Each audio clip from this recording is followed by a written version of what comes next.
Sunday afternoon in the Kuro community of Kwara State started just like any other weekend.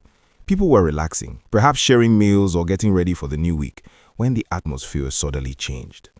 Out of nowhere, about 15 heavily armed men emerged from the thick forests, shooting into the air and sending everyone into a state of panic.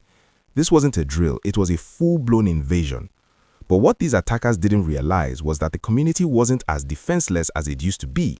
The forest guards and local hunters who had been on high alert due to recent troubles in the state moved swiftly. They intercepted the bandits near a secondary school and a fierce gun battle broke out right there.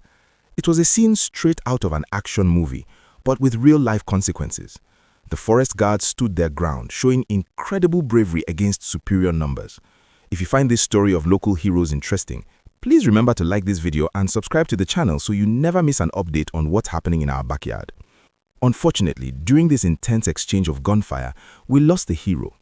One of the forest guards, a man identified as Samuel, was hit by a bullet and sadly passed away. His colleagues had to move his body to the mortuary at Egbe Hospital, which is just across the border in Kogi State.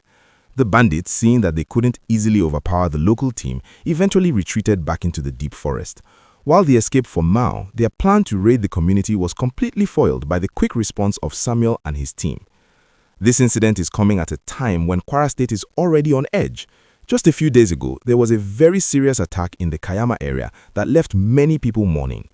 Because of that, the state government has been working hard to beef up security, deploying over 2,000 of these forest guards to act as a shield for rural areas. These guards are locals who know the terrain better than anyone else, and they are now the first line of defense between the bandits and our homes. Right now, the Kuro community is in a state of high tension. More security personnel, including extra forest guards and local hunters, have been sent there to take up strategic positions. They want to make sure these attackers don't think about coming back.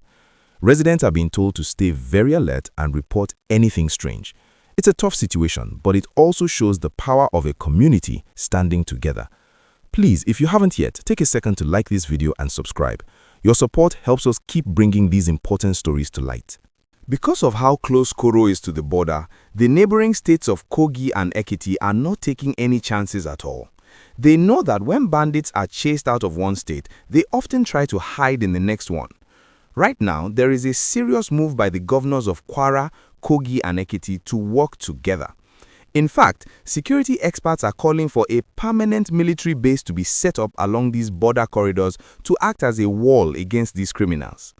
In Kogi State, where the fallen guard Samuel was taken, the local authorities have been placed on high alert.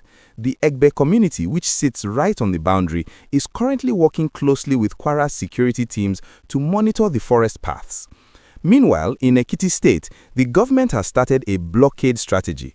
They are deploying more Amotekun officers and regular police to all entry points that lead into Kwara.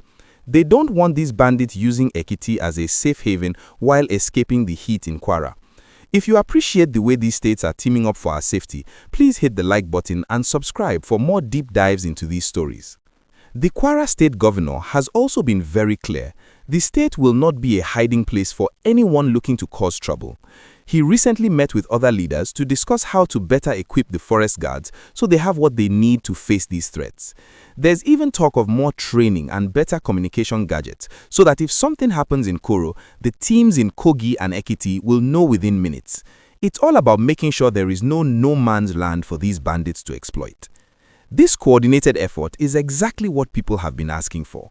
For too long, these groups have used the thick forests that cross state lines to stay hidden. But with the new Operation Savannah Shield and the help of the army, the plan is to flush them out completely. Everyone is hoping that the sacrifice of Samuel won't be in vain and that this latest clash will push the government to finish what they started. It's a lot to take in, but it's important we stay informed. These stories remind us of the real people working behind the scenes to keep our communities peaceful. Don't forget to like this video and subscribe to stay part of this community. Your engagement helps us tell these stories to more people.